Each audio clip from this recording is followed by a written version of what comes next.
on both sides, my family comes from working class families and immigrants. And I think those are just like the most resilient people in the world. And I think I like hopefully have that like grit when I'm like on the bus at 3 o'clock in the morning after an open mic. But I also think that I've like had it, like my struggles are sort of a joke in comparison to my ancestors. So I kind of like think that actually influences me, that I'm this like very privileged person, and I like joke around about that and like joke around about how like the worst thing that ever happened to me is like getting the wrong fast food order. He got so excited. Keep looking in the camera, I'm sorry. I know, me too. I'll yes. Be like, cool, and then I'll go. I'm feeling good. I don't think it's like fully hit me yet. I do get quite nervous. The worst shows I've ever had in my life were when I wasn't nervous at all. And I was like aware of that. And I was like, oh God, this is gonna suck. Yeah, and then I have to drink a Red Bull. And then I got a cavity from drinking too much Red Bull. So I'm excited that I'm nervous tonight.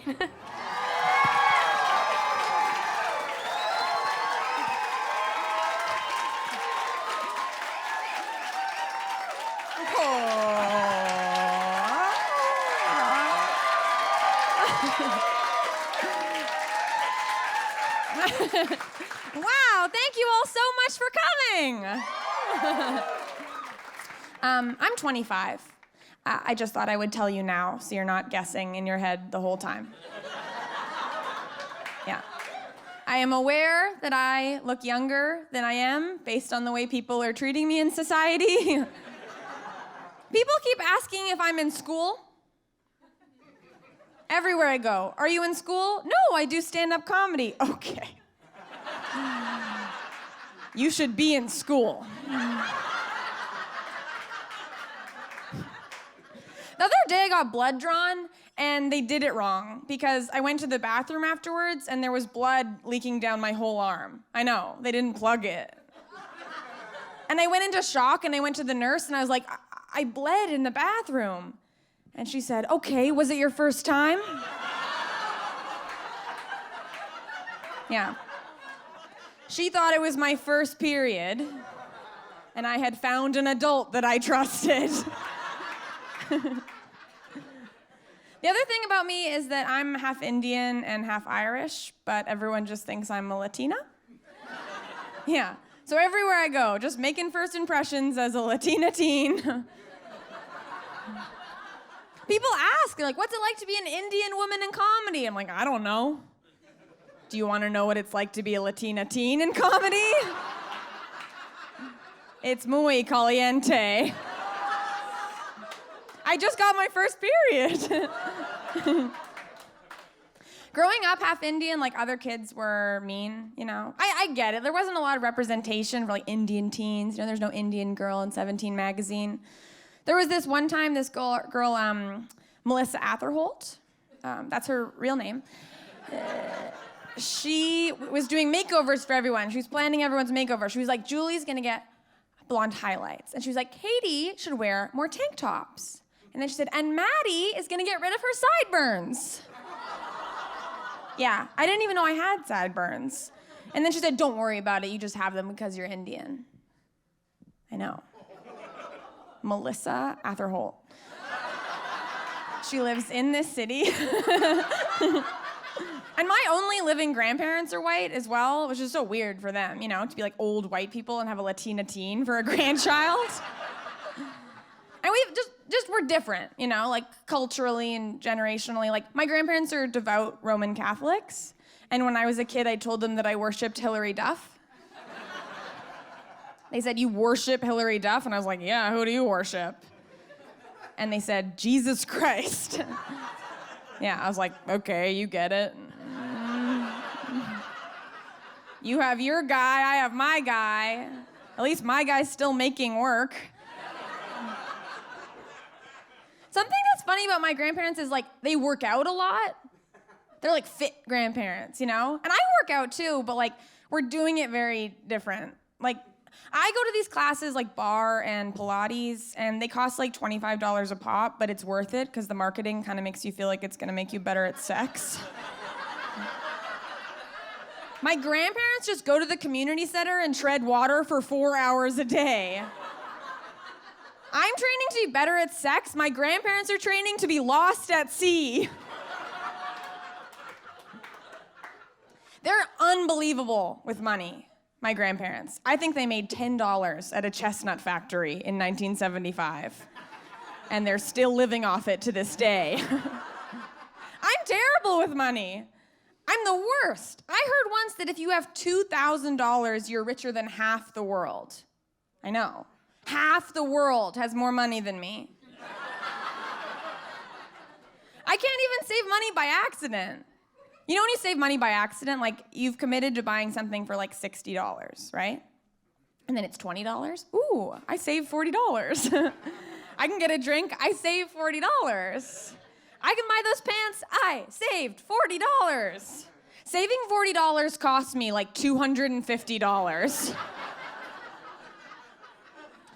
And I used to have a bunch of credit card debt too. That was a big problem. Yeah, it sucked. My friends would be like, you wanna go see a movie? And I'm like, I can't. I'm still paying for a bagel I ate in 2015. But I got out of credit card debt. Thank you. I asked my dad for money. So I don't have a credit card anymore because I'm not allowed. Yeah. So if I want to order Uber Eats, I have to text my best friend what I want, and then she sends it to me and I pay her back. It's a pretty good system. It has its flaws. There was this one time, okay. It was like 3 a.m, right? Yeah, it was Friday night. I had been, and whatever.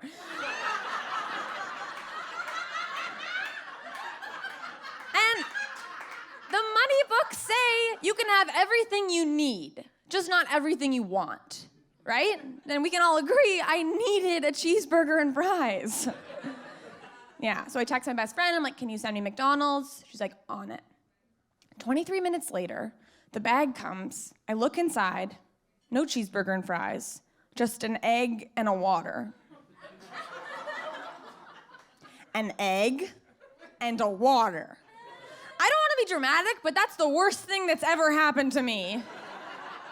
I got like immediately pissed at my friend. I'm like, if you think I should eat healthier, you should just tell me. Don't send me a diet meal from the 1980s.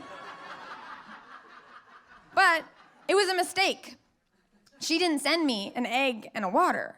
She sent the cheeseburger and fries. There was 2 bags in the car, and the driver mixed them up. Yeah, 2 bags, 2 lives, 1 Friday night. Isn't that worse? That means there's some pervert out there voluntarily ordering an egg and a water at 3 o'clock in the morning on a Friday night. They're among us. They shouldn't even send you an egg and a water if you want it. They should send a police car and a mental health professional.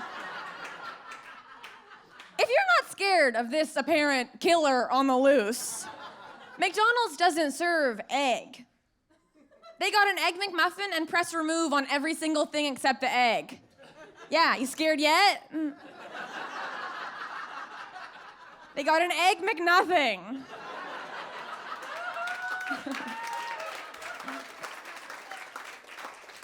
Also, like, okay, the egg, whatever, you're on a diet. The water's like, what's your situation?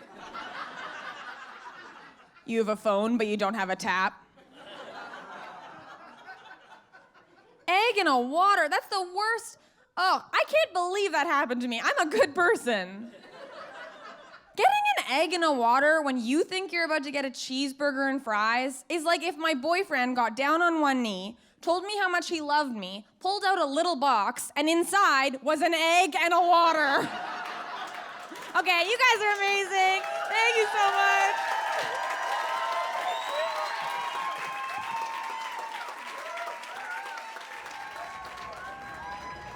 Felt good, you know.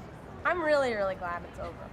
The audience was really nice. I mean, I could hear my best friend laughing, and I peeked at her, and that was really, really sweet. So I'm really glad I got to do this in Vancouver.